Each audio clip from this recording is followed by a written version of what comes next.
The operating environment after the COVID-19 outbreak was challenging and full of uncertainty, but the Nordic Investment Bank remained in a strong financial position with solid capital and liquidity ratios. The pandemic and the bank's support to member states resulted in a significant increase in lending levels compared to the previous years. Disbursed loans in 2020 amounted to 4.85 billion euros. The mission fulfillment remained very high.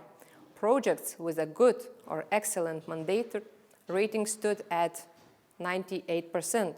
So overall, it was a very active and challenging year, but the NIB was well equipped and performed well.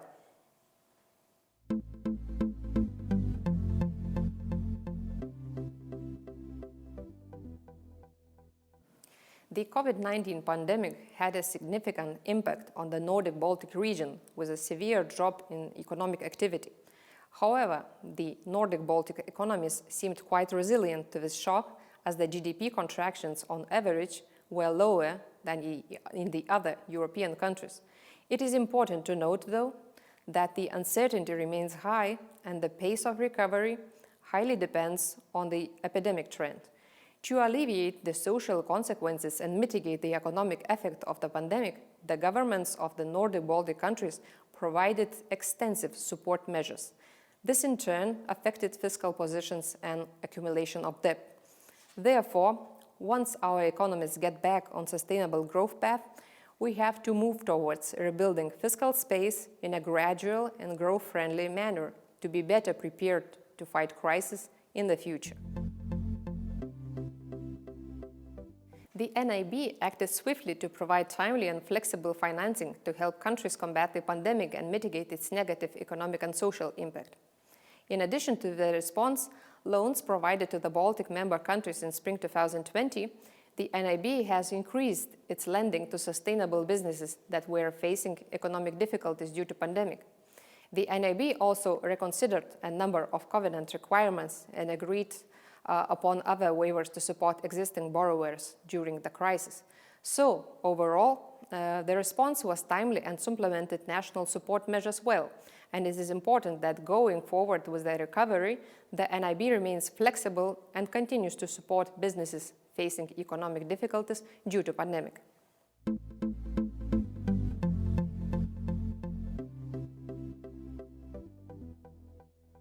The shareholders of the NIB decided that in order to show solidarity and maximize the bank's capacity to respond to the crisis, the dividends will not be paid for the year 2020. This decision underscores strong shareholder support and recognizes the importance of the bank's activities. At the same time, the Board of Governors recognized that the NIB is a dividend-paying international financial institution.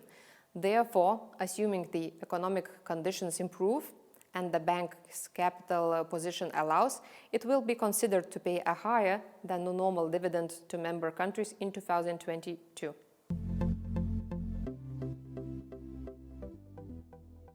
The COVID-19 rearranged priorities for many governments, but the notion to build back better or to pursue sustainable recovery has been prominent almost from the beginning of the pandemic. Indeed, we should see the current shock episode as an opportunity to initiate long-term structural changes, including through investments into innovation, green transition, and digitalization. The NIB plays an important part in helping member countries to tackle long-term challenges, such as climate change, sustainable growth, and technological innovation. The bank's relevance will only increase in the years to come, as governments are focusing largely on green recovery. The pandemic also gave a boost and highlighted the importance of digital technologies and innovation, as digital solutions were necessary to maintain businesses' continuity. Some of these technological advancements will outlast the pandemic, and businesses may be driven to further accelerate their digital transformation to improve performance and efficiency. The NIB, with its sectoral expertise, will be instrumental in helping to guide companies and countries through this transformation. This year, the NIB should direct its efforts at supporting member countries on their path to sustainable recovery. The bank needs to continue working closely with the member countries to help them meet long-term challenges of the sustainable growth, climate change, and technological innovation. The NIB's mission to focus on projects that deliver a lasting impact on the productivity and environment of the region will be very important in the upcoming years as a way to enhance recovery and build long-term resilience to future shocks. I would like to take this opportunity and on behalf of all NIB governors express our appreciation to the NIB's president, Mr. Henrik Norman, for his lasting and devoted tenure at the bank. Under his excellent leadership, the NIB grew as an institution not only in terms of lending volumes, but also in terms of relevance for the region. Henrik Norman rightly placed great importance on sustainability issues and guided the bank through many challenges. We are looking forward to welcoming the successor, Andrei Kuzbek, who is taking over the president's position from the 1st of April 2021. So, we are on the right track. Let's stay true to our mission and continue working on long-term goals.